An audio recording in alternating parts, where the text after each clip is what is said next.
This class is concerned with learning theory. Now, teachers and trainers use a variety of techniques that help them deliver effective learning. Their concern is to ensure that they present material in the most effective way, a way in which learners can maximize what they get out of the experience. Learners are there to learn, and it's the function of the instructor, the lecturer, the tutor, the trainer, to impart the information in a way that makes it accessible to the learner. In other words, it makes it easy for the learner to pick up and to understand the concepts. So, learning theory looks at different ways in which instructions and ideas may be communicated. They play a vital role in the teaching experience. They help us understand the use of experience and reflection in developing new ideas, and they help us to understand how to be creative and how to learn new skills. So learning theories look at all aspects of learning, not just presenting information in a classroom or in a lecture theatre or in a training centre. It looks at the whole experience of learning, getting the ideas from the instructor and then going away, reflecting on it, thinking about it, understanding it, internalizing it, so that there is a deep understanding of what was said. So learning theories are very important for us to understand the whole process of learning. They give us insights into the process of learning. Now, learning theories help us to understand how learners learn, how learning occurs. So it's a good insight into the whole learning situation, or they give us an insight into the learning situation.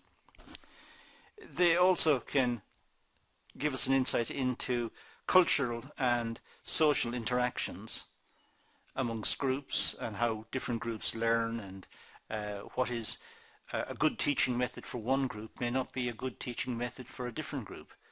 It depends. So the learning theories may make us aware of these differences and enable us to tailor the material in a way that's more suitable to each individual group. The role of experience is very important, particularly in business and management education, where we learn from our experiences, and we learn a lot from our experiences because we have so many of them. And with each successful outcome from an experience, we file it away and we try to use the same approach the next time we encounter a situation that's similar. Likewise, of course, if we know certain things don't work, we file that away in our experiences as well, and we try to avoid using situations and solutions that are proven not to be such good solutions, that have failed in the past, so we know what to avoid. So our experiences are very important to us, particularly in business and management education. But the theories can also help us construct ideas and opinions of the world in which we live. We can start to understand the world in which we live more effectively when we've got some sort of theoretical foundation, some sort of structure. So we start to understand the situations more effectively. And learning is going on all the time. Learning doesn't happen just in training centres or lecture theatres or in schools or libraries. Learning is going on continuously, and it's going on for everyone, because we are all getting a variety of experiences, and we're looking to the experiences to indicate best practice the next time we encounter similar situations. as I've said before. So the learning theories give us structure. They give us a way of looking at the learning situation. Cobb is a famous writer, particularly in the business and management area, for his emphasis on experiential learning. And here he says that learning is the process whereby knowledge is created through the transformation of experience. It's the transformation of experience. We have the experiences, we transform it into knowledge. We think of our experiences, we reflect on the experiences, we then internalize the experiences, we file them away, and next time round we have a good idea of how to act under similar circumstances. So that's one approach.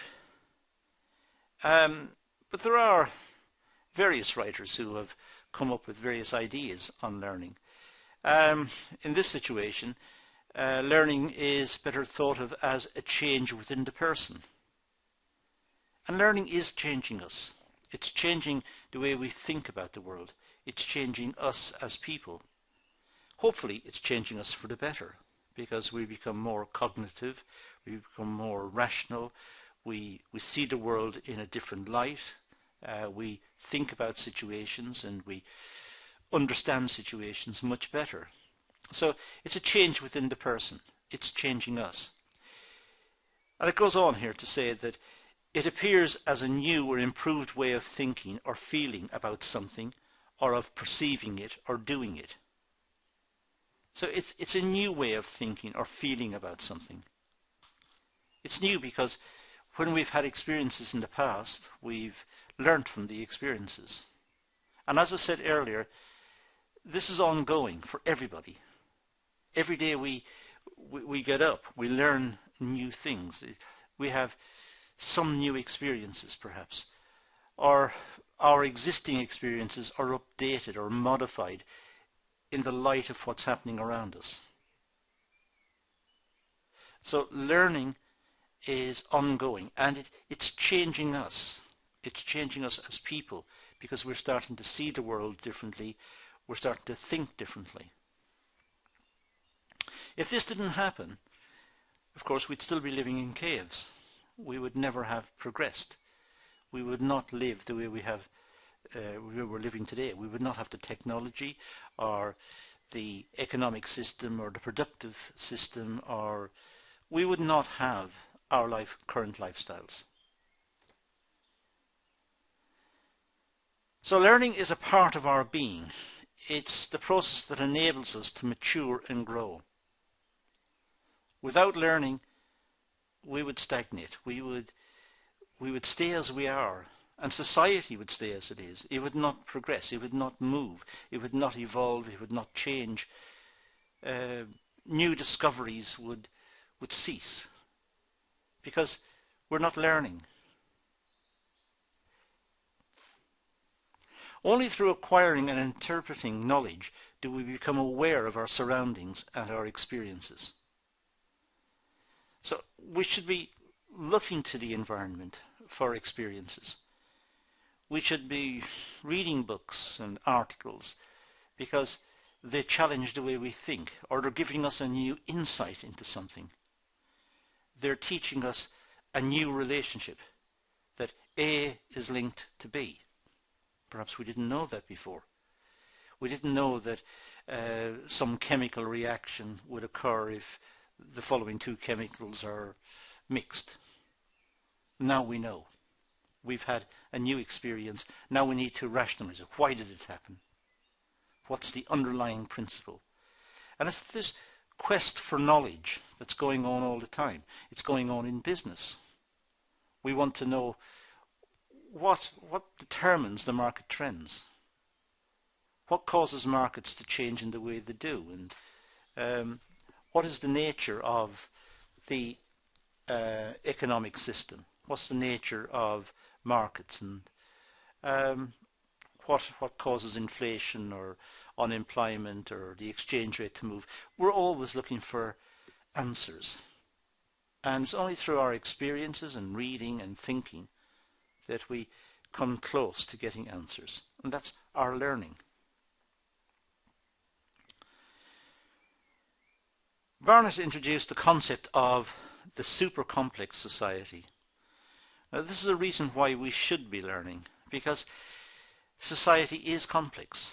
We have lots of relationships going on in society. We have work relationships, we have family relationships, we have societal relationships. We're members of sports clubs, and we have all sorts of contact with people. Sometimes we meet people as functionaries. We don't know their name. We know that this gentleman or this lady is the postman or the postwoman. We may not know the person's name, but we know that he or she is the postal person, the person who delivers the mail, delivers the letters.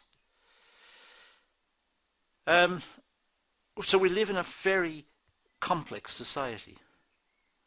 And sometimes we don't think about this because we've been born into it. We have this experience through our lives, and we know the way things work and what's expected of us and what's expected of others. But it is complex, and it's becoming increasingly complex. It's rapidly changing, and we live in a society of super complexity. And it's becoming even more complex because we have increasingly an international dimension, which in turn introduces cultural aspects and historic perspectives and even dietary. The food that people eat in different parts of the world varies. So we have all sorts of issues, and it's becoming more apparent to us with the revolution in communications. We can now see what's happening in different countries almost instantaneously. It's on the news immediately when some event happens on the other side of the world. And we have computer networks for communications, and business is globalized. So it's an extremely complex world in which we live. So the complexities drive us to learn. We need to learn to be able to cope with the complexities. If we stop learning, the world doesn't stop. The world continues, and the world continues to become even more complex.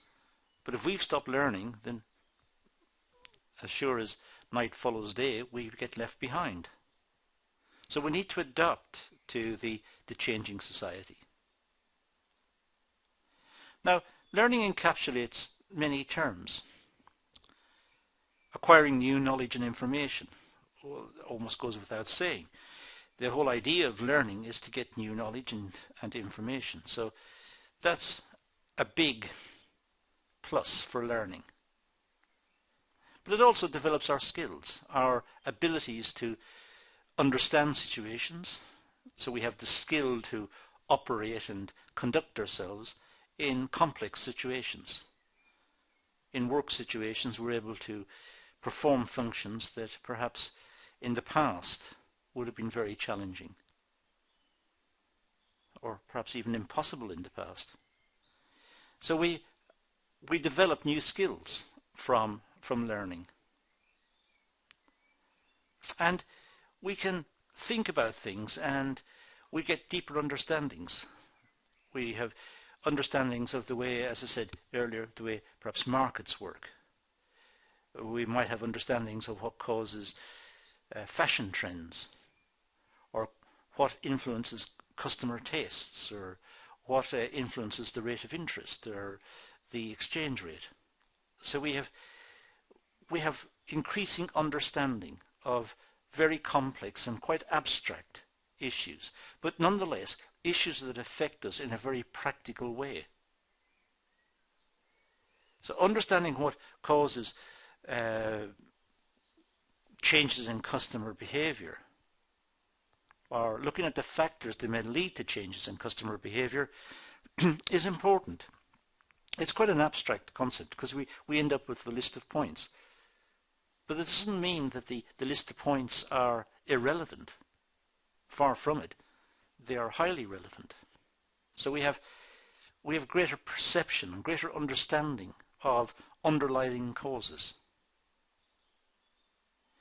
And of course our personal attitudes have also changed, because increasingly we have to adapt to an increasingly complex society, which almost gives us a feeling of, I suppose, humility. We know it's a very complex world, and we can only know a small part of it. But our attitudes must be such as to ensure that the parts that we perform, the functions that we perform, we do them well. And we rely on others to do their functions well. And that's what holds the whole society together, the division of labour.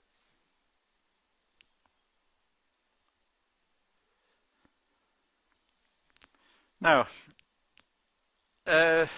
theory itself, the nature of learning. Well, theory is an idea. It's actually a linkage between two concepts. So if I cease to support an object that's heavier than air, it'll fall downwards. That's my theory. So objects that are heavier than air will fall downwards if unsupported.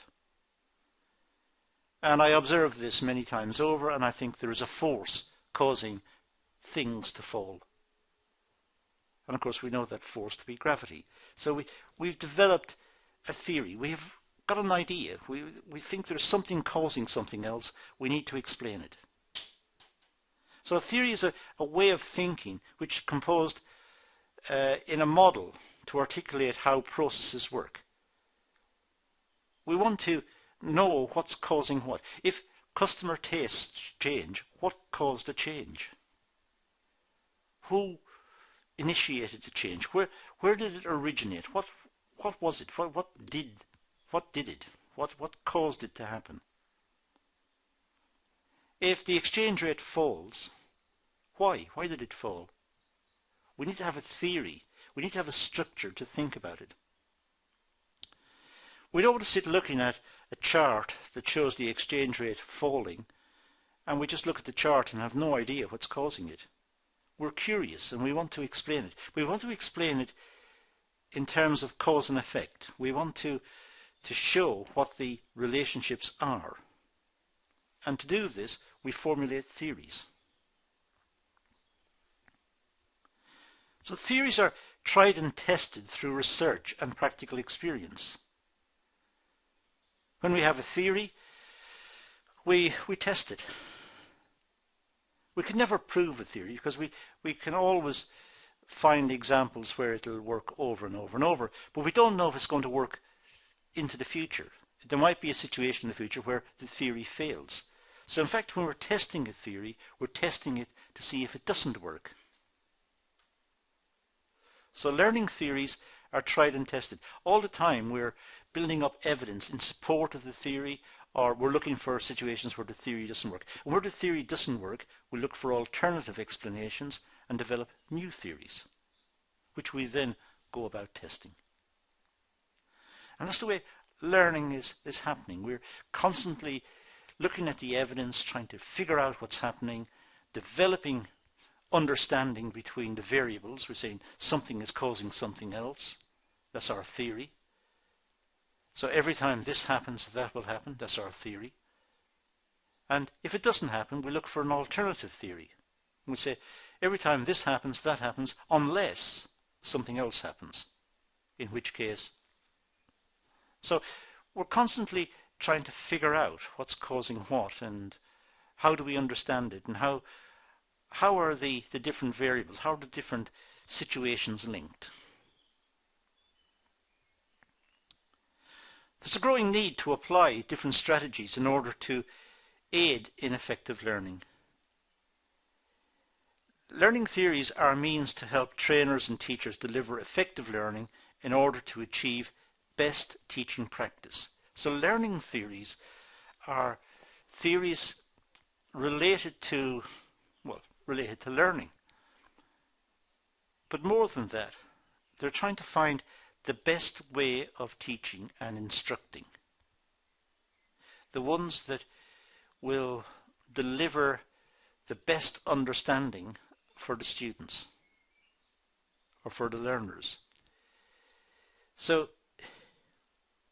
this may be by demonstration, by example, it may be by reading books, it may be by talking or discussions, or by video, or by interactive computer networks or simulations, or it may be by a mixture of all of them, or it may be one part in one direction by instruction in a lecture theatre, and the next part by interaction through discussions, and which is reinforcement of the concepts.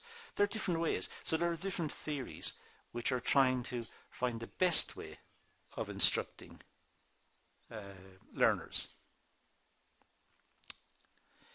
Now back to the model of the complex world, the super complex world. Now in a super complex world, learning and this idea of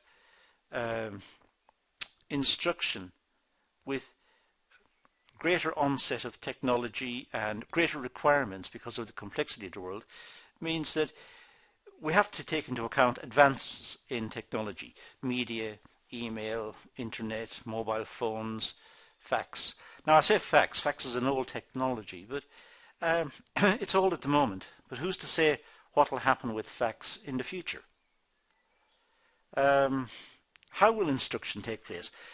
It's possibly too easy to dismiss a technology from the past because they may come back in a modified form.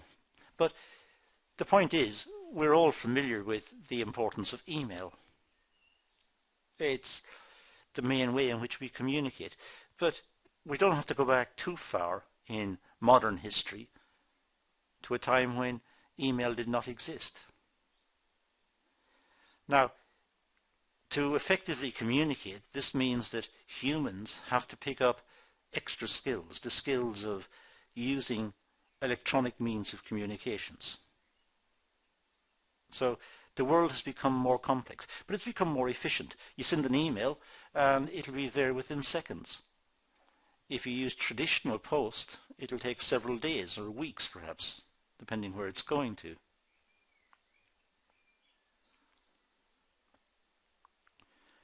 We've also got the issue of globalization. And here we have all sorts of complexities.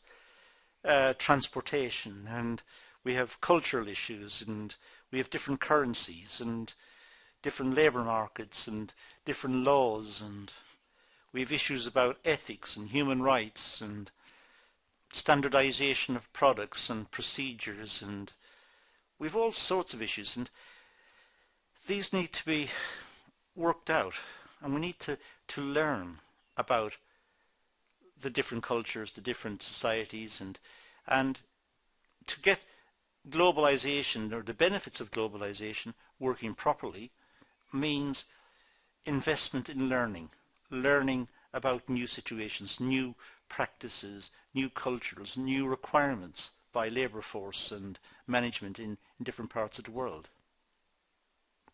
And the economic structure itself, which is constantly evolving. Societies don't stand still. If we go back, in the case of, say, the UK, go back a couple of hundred years, coal was a very important product. Coal today is still important in many parts of the world, but it's less important than it was before. If you go back even further in the UK, people built canals. And canals were rapidly superseded by railways. The economic structure is constantly evolving. It's constantly changing.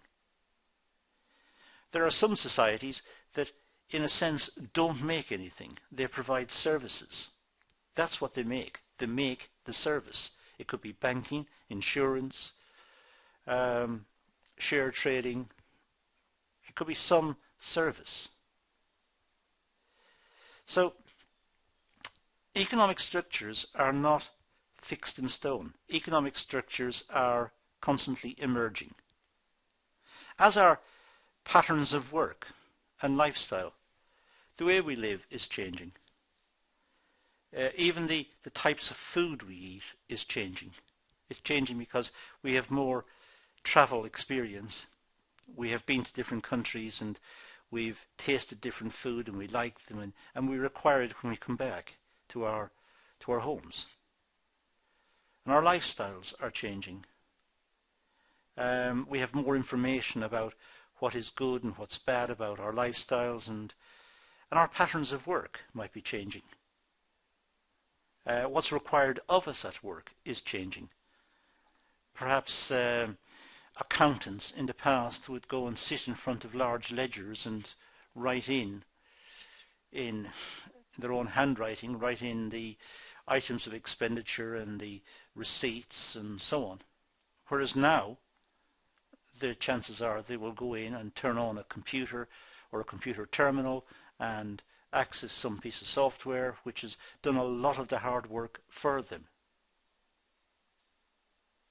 So patterns of work are also changing. And there's also changes in the role of government in society. We're more aware that what the government spends is what the government has taken off us in the form of taxation.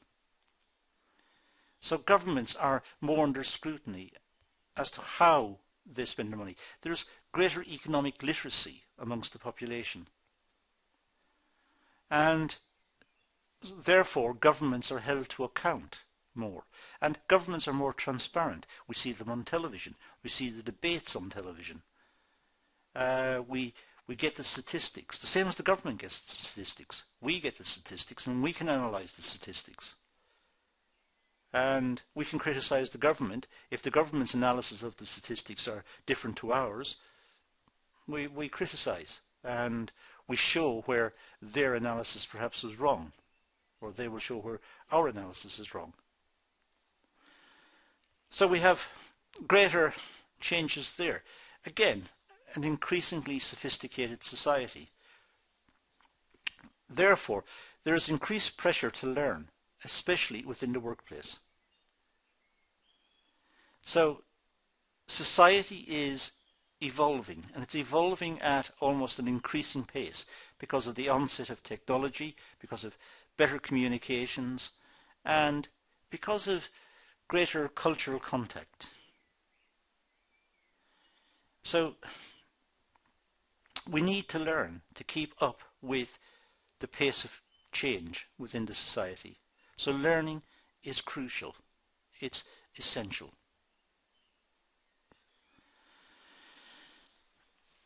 According to Barnett, we can only engage in this super complex society if we're willing to embrace it. Some people may not want to embrace it. Some people may not want to learn. But they're going to get left behind. There is really no choice. If we have a bank account, in the past we would go to the bank and the bank would take out our records and lots of paper and go through the papers with us. Now, if we go to the bank, there are no papers. There is just access to a terminal where our account is. In fact, we can check our balances on our phones. We can make a payment using our telephone. Now, people who do not engage in learning, people who opt out or try to opt out, they are going to get left behind. The technology and the pace of change of the society and the requirements due to competitive pressures are such that society will march on, and it will march on without those people, with or without them.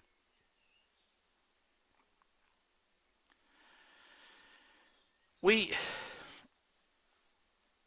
keep up with society by learning, and learning to contribute to the changes to what society presents. So we learn So we keep up, but we also contribute.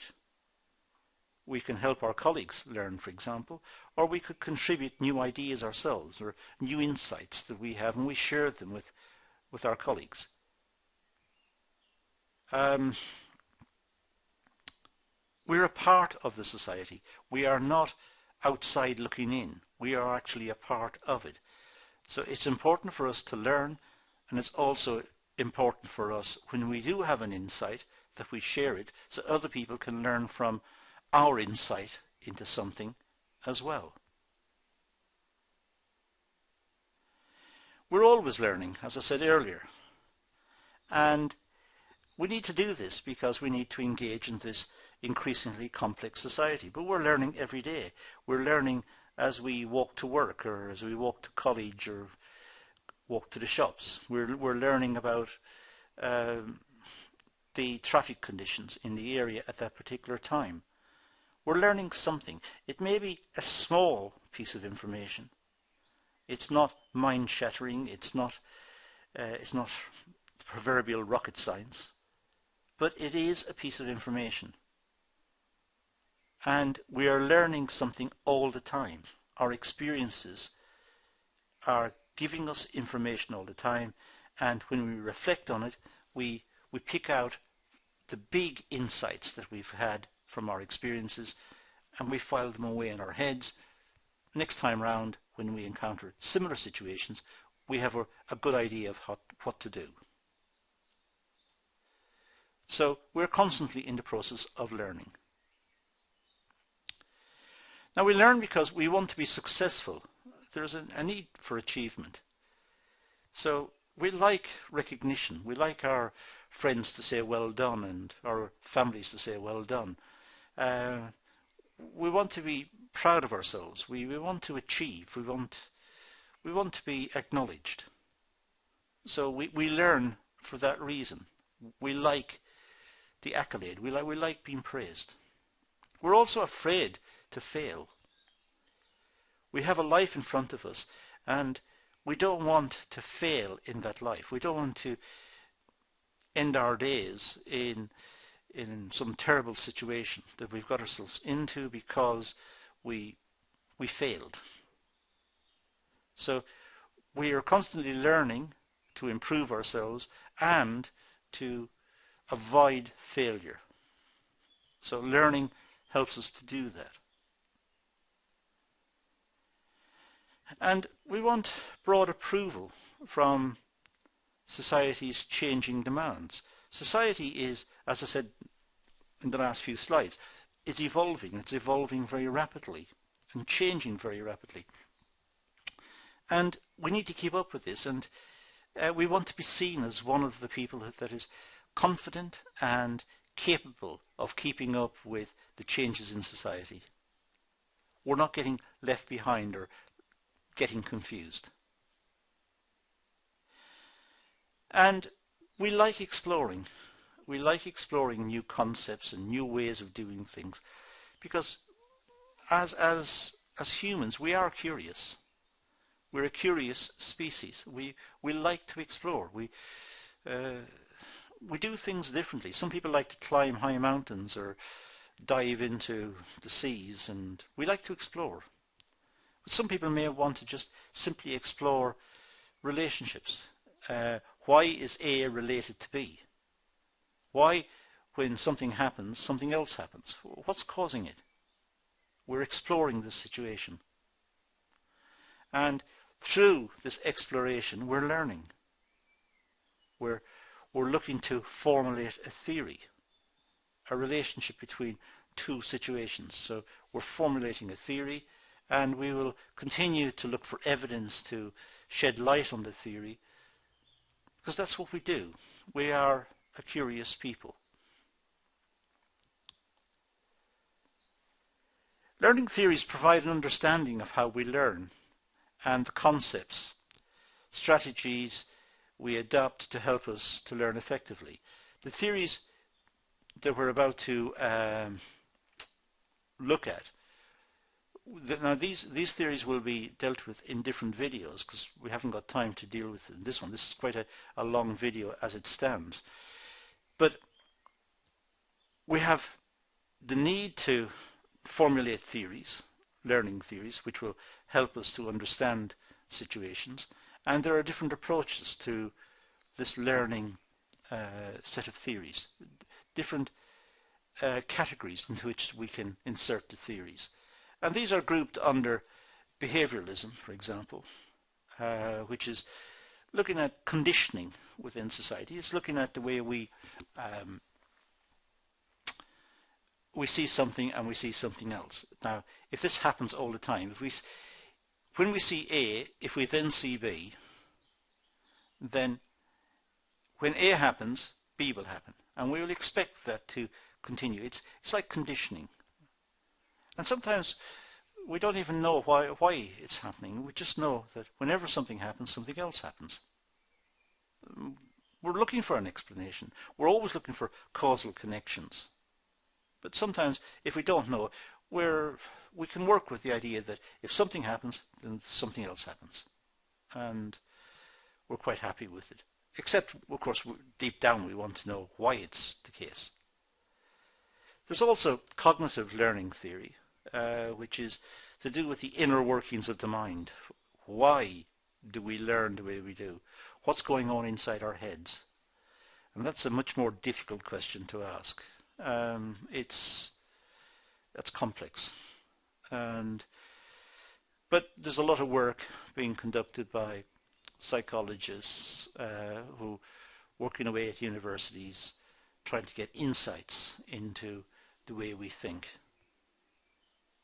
There's also social learning theory, all about the way groups and individuals within groups, the way we communicate and learn from each other, and the way ideas are circulated, and the way we process information. And of course, experiential learning.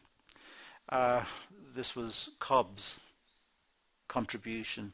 That's really taken off in business and management education. Experiential learning, where we have experiences and we reflect on the experiences, and then we learn from the experiences because we've reflected on them. So that's another form of learning. So as I said, I'm not going to go into these here because we've looked at them in different videos. But we can group our learning theories under these headings. And learning theories are what we look to make our learning more productive. We learn more if we know how to learn and we know what is good learning practice. Well, that's all I'm going to do in this session. That concludes this session.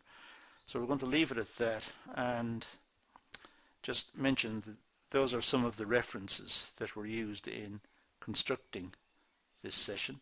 I'm going to leave it at that and say thank you for watching.